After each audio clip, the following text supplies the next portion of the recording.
Welcome to Creepy Vibes. Prepare to be spooked as we journey deep into the heart of Texas caves, where shadows whisper secrets and legends come to life. You won't want to miss the terrifying tales that will leave you questioning what's real and what's not. But before we begin, here's something strange. Most viewers make one huge mistake. They leave without subscribing. And by doing so, they miss out on the creepiest, spine-tingling tales that only the bravest dare to hear. Don't be one of them. Hit that subscribe button now, because tonight's just the beginning, and the terror waiting in the darkness is far from over. So, where are you watching from? And what time is it there? Let me know in the comments, because here, the night is only getting started, and the horror is waiting to unfold. Now, let's dive into the darkness. They call Bracken Cave the Bat Cathedral of Texas, and if you ever see it at the right time of year, around late spring, when dusk hangs like a dying ember over the scrublands, you'd understand why. 100 feet across, its mouth yawns out of the rocky hillside just northeast of San Antonio, ancient and jagged, like the earth itself tried to scream and then froze with its jaws half open. The bats come out at twilight, millions of them in a tornado of flapping wings and high-pitched cries that fill the air like dark confetti. It's one of those places that seems both holy and haunted, like something older than God is still breathing underneath. Tourists come to see the bats, researchers too, but the rangers? The rangers talk in hushed voices about things that don't fly, sounds that don't belong. They don't talk much at all about the whistling. Dean Thurman wasn't a tourist. He wasn't a researcher either. He was a caver, or more accurately, a loner, who spent more time underground than most worms. He'd done Carlsbad, Kikapoo, even explored some illegal pits near Terlingua, where the locals swore the devil kept summer homes. Dean had no family left to speak of, no job worth going back to, and nothing tying him to the surface world. What he did have was a battered Dodge Caravan, a second-hand GoPro, and a thirst for silence. He rolled into the Bracken parking lot late on a Tuesday in June 2014. The sun had already dropped behind the hills, and the last of the Batwatchers were packing up their cameras and lawn chairs. He parked near the back, far enough from the ranger station that no one would notice him slipping past the no entry signs near the service trail. His boots crunched softly over gravel as he made his way toward the cave mouth, backpack tight, helmet strapped, headlamp already glowing. The entrance to Bracken is steep, but Dean wasn't interested in the parts people had walked before. He had a friend, Ricky, another dirt rat, who'd passed him an old map from the 70s. It showed a thin, forgotten shaft at the rear of the main chamber, mostly collapsed, but still open enough if you were willing to crawl. Rangers had sealed it in '85 after 2 spelunkers went missing and were never found. Unsafe structure, the paperwork said. Dean knew better. When things are too strange to explain, people slap a warning label on them and pretend that's enough. But warnings never meant much to Dean. He slipped through the shadows, staying low, moving past the edge of the viewing platform and into the belly of the cave. At first, it was everything he'd hoped. Cool air, thick with guano and minerals, the damp silence that only exists deep underground. The only sound was his own breathing and the occasional flutter of bats nesting above. But 30 minutes in, after crawling past twisted stone veins and a tight squeeze called the Devil's Elbow, he reached the narrow passage marked on Ricky's map. It was still there, still open, just wide enough to slide into on his stomach. Dean turned on the GoPro, clipped it to his helmet, and started filming. The footage starts with grunts, the hiss of air through clenched teeth, boots scuffing against rock. "Cave's tighter than I thought," he mutters, trying to keep his voice light. "But she's breathing. I can feel it." That's what cavers say sometimes, when the pressure shifts and the air seems to move on its own, like the cave is alive. Sometimes it is. He wriggles forward, scraping belly down through the shaft. 10 minutes in, the light picks up something odd. Small scratches on the wall. Not tool marks, not animal. Just faint lines, as if something with long, thin fingers had been dragged through the rock over and over. Dean doesn't mention it. Maybe he doesn't see it. Maybe he just doesn't want to. At the 16-minute mark, the headlamp flickers. Once, twice, then steadies. He pauses.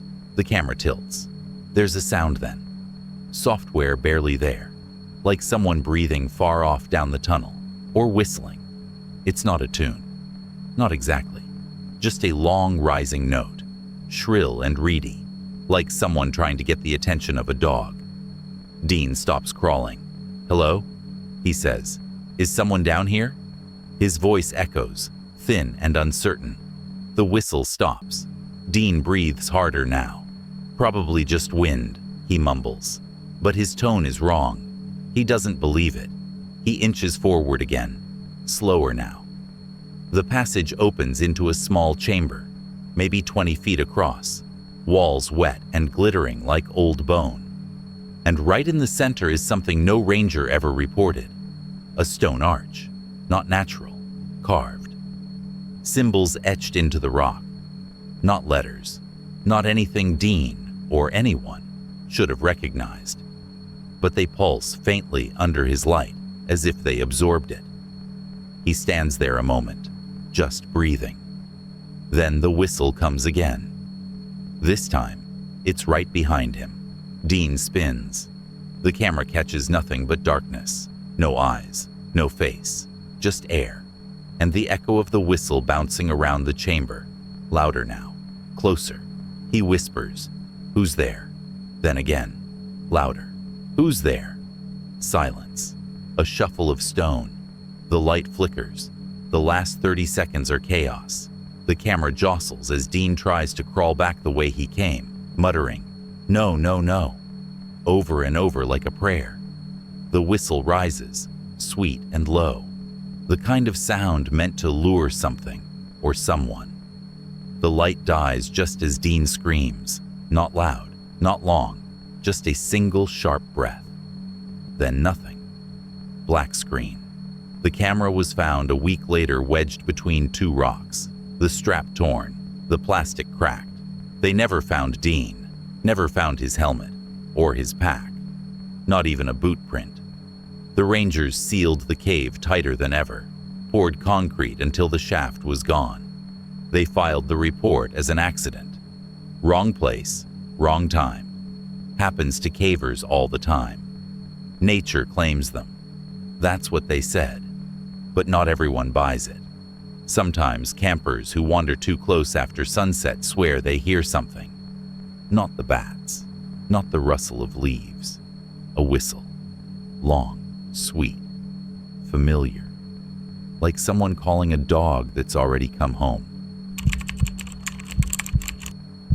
They say Devil's Sinkhole is the kind of place the earth made when it was in a foul mood. No gentle curves or friendly moss, just a jagged black hole over 300 feet deep in the dry limestone near Rock Springs, Texas. From above, it looks like a throat stretched open in a silent scream. During the day, it's a protected nature site, bat tours, educational signs, that kind of thing. At night, though, when the winds die down and the stars crowd in over the hill country like curious eyes, it's different. You can stand at the metal gate and feel something watching back. That summer in 1999 was dry, hot, and mean. Everything was baked brittle by the sun, the grass all yellow and full of stickers. Even the breeze felt like it came from an oven. There were two boys, Eli and Marcus, just 17, dumb in the way Texas boys get when they're full of Mountain Dew and ghost stories. They'd heard the tales about the sinkhole growing up, of course. Everyone in Rock Springs had. You couldn't sit in the school library more than 10 minutes without overhearing something about it. Some said it was bottomless. Some said the devil himself had punched a hole there with his finger. Others whispered about strange shadows, whispers, even lights down below that weren't flashlights or stars. But what really set the hook in them was the story about her, the girl. Eli said his older cousin once saw her back in '91, barefoot standing at the edge of the drop around midnight. Her dress was soaked, her hair clung to her face like black seaweed. She didn't move, just stared down into the hole, like she was waiting for something to call her back, or crawl back up. It was the kind of story you heard once and couldn't forget, no matter how old you got, or how many beers you drank, to cover it up. So one Friday night in August, with the cicadas screaming and the moon a thin sickle over the hills, Eli and Marcus hopped the fence. It wasn't hard. The gate was old, the chain rusty. They brought a flashlight, a bag of chips, and one of those camcorders that used actual tape. Eli had borrowed it from his uncle. The plan was to get footage of the legendary Sinkhole girl and show it around school come Monday. Eli always wanted to be famous for something. Marcus just didn't want to look like a coward. They made it to the rim just after midnight. The flashlight beam shook as Marcus held it. The sinkhole was darker than dark, like looking into a place where light had never existed. You couldn't hear anything. No bats, no wind, just silence, like the world had taken a breath and forgotten to let it out. And then they saw her. She stood right near the edge, pale, barefoot, wearing a dress that looked old, maybe white once, now gray and dripping wet. Her hair was down to her waist, thick and black and soaked, like she'd just come out of a river. She didn't speak. She didn't flinch. She didn't even blink. She just stared into the void below her feet, arms limp at her sides, like she was in some kind of trance. Eli didn't hesitate. He bolted, turned on his heel and ran like the devil was chewing on his shoelaces. Marcus didn't. No one knows why. Maybe he was frozen. Maybe he was curious. Or maybe the girl did something the cameras didn't catch. When Eli came back with the ranger 2 hours later, Marcus was gone, vanished without a sound. They searched for 2 days. Nothing. On the third day, they sent down a team with ropes and harnesses. That's when they found him, lying peacefully on a ledge over 200 feet down, like he'd just curled up for a nap. No cuts, no bruises, no broken bones. But his lungs were full of water, and not rainwater, not river water, cave water. Cold, stale, untouched for years. There's no way he could have drowned naturally down there. The only pool was deep at the very bottom, and even then, it wasn't large or easy to reach, not unless you were dropped or led. The rangers closed off the sinkhole tighter than before, welded the gates, put up new signs. The town quieted down, the way small towns do when something awful happens, and everyone agrees not to talk about it. But the stories didn't stop. Hikers say they still see footprints near the edge, barefoot, narrow, always wet, even in the middle of a dry July. Campers say they hear dripping water on nights with no rain. And every now and then, someone claims they saw her. That same pale girl, dress dripping, hair clinging to her face, standing just close enough to the edge that you want to shout, but never quite daring to. The locals don't go near the place anymore, not at night, because whatever drowned that boy in a hole with no water, whatever made him stay when his friend ran, it never left, and neither did she. Longhorn Cavern State Park sits like a hidden wound in the Texas Hill Country, all jagged limestone and twisted rock formations carved over millennia. Folks come for the tours, the history, the eerie beauty beneath the earth. But the cavern holds more than just stalactites and shadows. It holds stories people don't say out loud, stories best left in the dark, the kind that curl up in your chest and won't let go. Back in the late 1800s, the story goes, a gang of outlaws used part of Longhorn Cavern as a hideout. Not just any hideout. They stashed stolen gold there, but also something darker. Whispered rumors speak of bloody rituals, sacrifices made in the deepest, most remote chambers of the cave. One place, known only to a few guides, is called the Screaming Pit.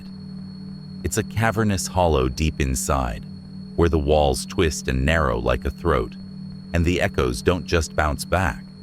They live, grow, and whisper secrets that don't belong to anyone. Tanya had been leading tours at Longhorn for 3 years. She knew the stories, of course. Everyone does.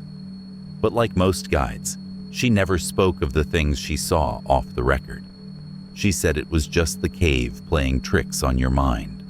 Until that night, in the summer of 2007.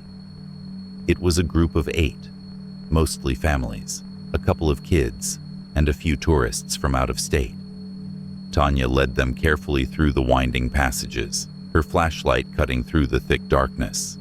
The group laughed nervously, but you could feel the air growing heavier as they approached the Screaming Pit.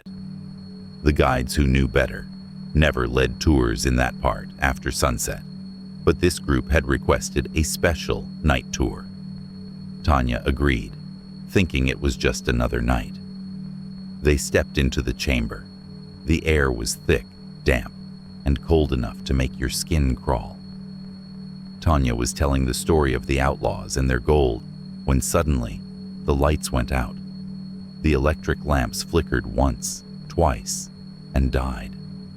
Panic rippled through the group like a shockwave. Flashlights popped on, beams darting wildly, but the cave swallowed the light like it was hungry. Tanya's voice was sharp and steady, telling everyone to stay calm, stay close. But then, when the lights flickered back on, a moment later, the boy was gone. No scream, no sound, just empty space where a 12-year-old named Michael had been standing a second before. His parents called his name until their voices cracked. Tanya checked the cave mouth, the tunnels, the narrow ledges, all no use. Michael had vanished. Weeks later, they found his backpack near the entrance to the Screaming Pit. Slashed to ribbons, the fabric shredded like claws had ripped it apart. But the weirdest thing was the fine black powder that coated it. No ash, no dust, nothing like anything the experts could identify. It shimmered faintly in the daylight, like a smear of night itself. The park shut down that section for months. The usual tourist buzz fell silent. Tanya quit the tour business soon after, refusing to talk about that night except to say, when pressed by close friends, that she saw something in the dark, something smiling, and it had no eyes. Some nights, visitors claim they hear a voice echoing through the cavern, low, hungry, and not quite human. They say it calls your name, but the sound isn't yours. It's deeper, colder. It's the Screaming Pit itself, waiting for the next soul to disappear into its eternal dark. And Tanya, she never sets foot near Longhorn again, because she knows what waits down there in the shadows, behind that smile, without eyes, and she knows it's still hungry. Jacob's Well is one of those places that looks innocent enough. You drive down a winding country road outside Wimberley, Texas, past sprawling fields and weathered barns, until you hit a patch of trees and a small park. There's a sign, a little worn, saying, Jacob's Well Natural Preserve. The well itself is this crystal clear pool of water, shining like a polished gem in the middle of the woods. On a hot summer day, You can see kids laughing and splashing, families laying out picnic blankets, and folks fishing from the banks. The surface is calm and inviting, shimmering with blue and green, and it's easy to think of it as just another natural spring. But beneath that peaceful surface lies a dark secret. Jacob's Well is actually the entrance to a massive underground cave system. Over hundreds of feet below the water, the tunnels snake deeper and deeper into the earth, twisting and narrowing like some ancient, hidden labyrinth. The well's drop is nearly 140 feet, and the cave network is much deeper and more complex than anyone fully understands. Divers call it a deadly puzzle. It's swallowed more than a dozen lives over the years, some by drowning, others never found at all. The well has earned a reputation among spelunkers and rescue teams as one of the most dangerous underwater caves in Texas. But even beyond the physical danger, there's something else. Something no one really wants to talk about. The divers who've come back often describe a feeling that is harder to explain than fear or claustrophobia. It's the sensation of being watched, not just the normal nerves when you're in total darkness, but a presence. Something lurking in the shadows, something that moves just out of sight but never leaves. A cold weight pressing on your chest, and the slow creeping realization that whatever's down there isn't natural. Carl was one of the best divers who ever went into Jacob's Well. He had been a pro for over a decade, steady, confident, with nerves of steel. When he first started, he treated the cave like a puzzle to be solved. Maps, equipment, planning. He was the kind of guy who prepared for everything. His buddies respected him, and he was known for coming back unshaken, even when others had failed. But everything changed one summer day in 2011. Carl and his dive partner, a younger guy named Marcus, had planned a deep dive to explore an uncharted section of the cave. The team had clearance and all the proper permits, but nobody fully knew what waited in those dark tunnels. The water was cold and clear as they slipped beneath the surface, lights cutting through the blackness.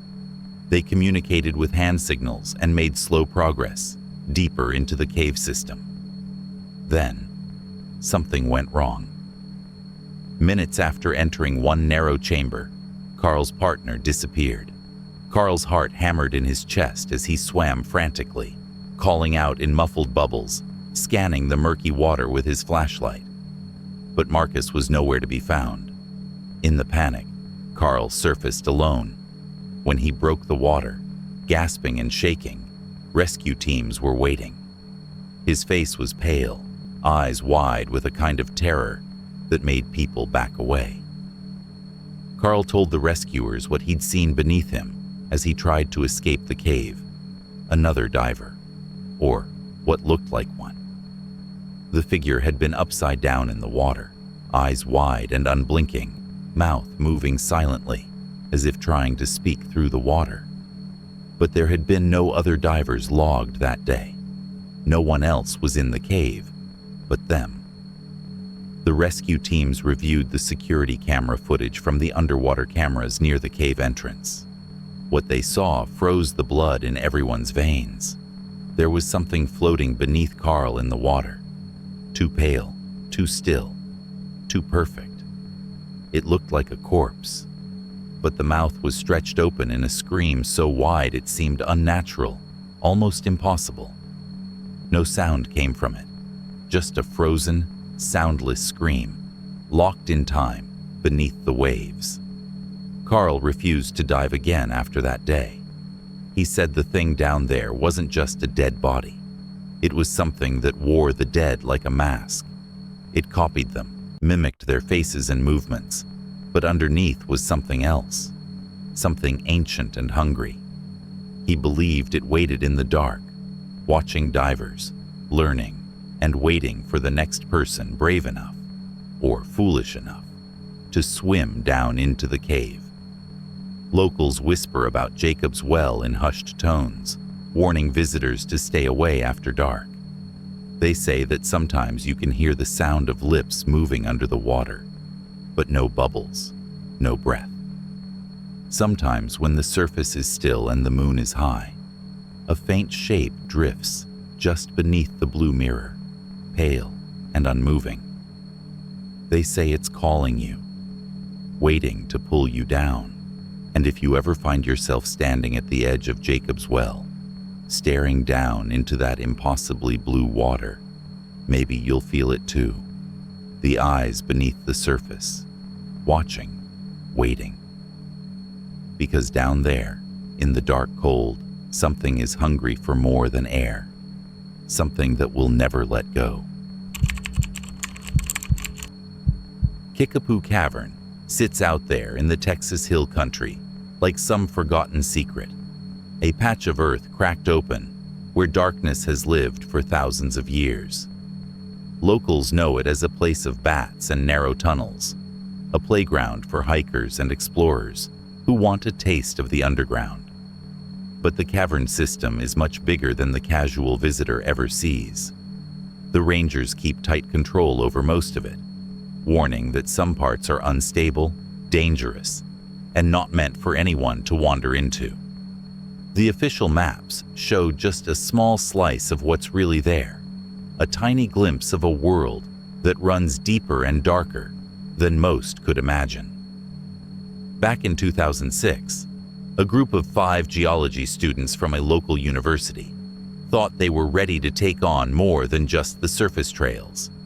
They were led by their professor's warnings, but fueled by that reckless blend of youth and ambition. The kind that tells you you're invincible, that rules don't apply when there's a discovery to be made. They had equipment, headlamps, radios, GPS trackers, all the gadgets that make you feel safe when you're about to step into the unknown. But sometimes, no gadget can protect you from what lies beneath.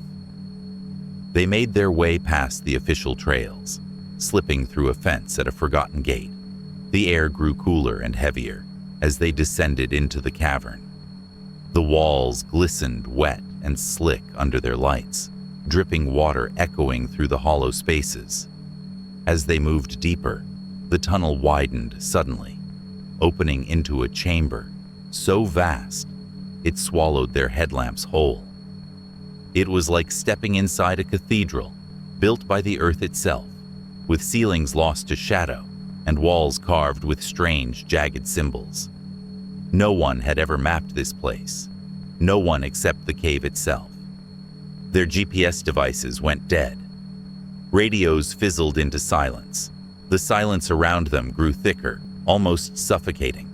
One of the students joked nervously about a blackout, but the unease had already started to take root in their bones. Miranda was the youngest and boldest. She moved forward ahead of the group, curiosity pulling her down a twisting, narrow passage that split off from the chamber. Her footsteps echoed as she disappeared around a bend. The others called her name. No answer. They waited. No reply. Their voices grew louder, a frantic chorus swallowed by the cavern's depths. Panic settled in as they began searching frantically, their lights flickering wildly as they scanned every shadowed corner. No sign of her, no screams, no cries for help, just nothing but darkness and the sound of their own ragged breaths. It was as if she'd stepped into the stone itself. When they finally emerged, blinking in the harsh daylight, the rangers were called, and a search party was organized. But when rescue teams reached the cavern, the massive chamber was gone. What had been an enormous open space, marked with the strange carvings, was now solid rock. Unbroken, unyielding, a smooth wall where there had been a hollow. No passage, no entrance, no sign that anyone had been there at all. The students were shattered. They were admitted to hospitals for shock, and the professor was left questioning everything he thought he knew about caves and nature. One of the students, the quietest one, kept whispering that Miranda had walked into the wall and it let her in. No one knew what he meant, but it haunted them all. Weeks turned into months, and Miranda was never found. The park sealed the cavern section permanently, posting warnings that scared off even the most daring explorers. Yet, locals swear that sometimes at dusk, when the wind dies down and the shadows grow long, they hear faint scratching noises coming from the hills, like fingernails dragging slowly across stone. Some say the cave is alive, that it chooses who it takes, and that it keeps them hidden away inside its endless chambers, places no light can reach and no human voice can break. Others say Miranda became part of the cavern, swallowed whole by something ancient and hungry, trapped beyond the edge of the world we know. That the strange symbols on the walls were warnings, a language carved in stone, to keep something locked inside or keep something out. If you stand close enough to Kikapoo Cavern at just the right moment, when the sun dips low and the shadows creep across the ground, you might hear it. A faint scratching, a whisper, a soft echo from a place where stone breathes and time forgets. And if you listen long enough, maybe you'll hear her footsteps pacing behind a wall that no one else can see. Maybe Miranda is still walking those endless halls, searching for a way back. Or maybe the cave has forgotten her, and now she belongs to the dark forever.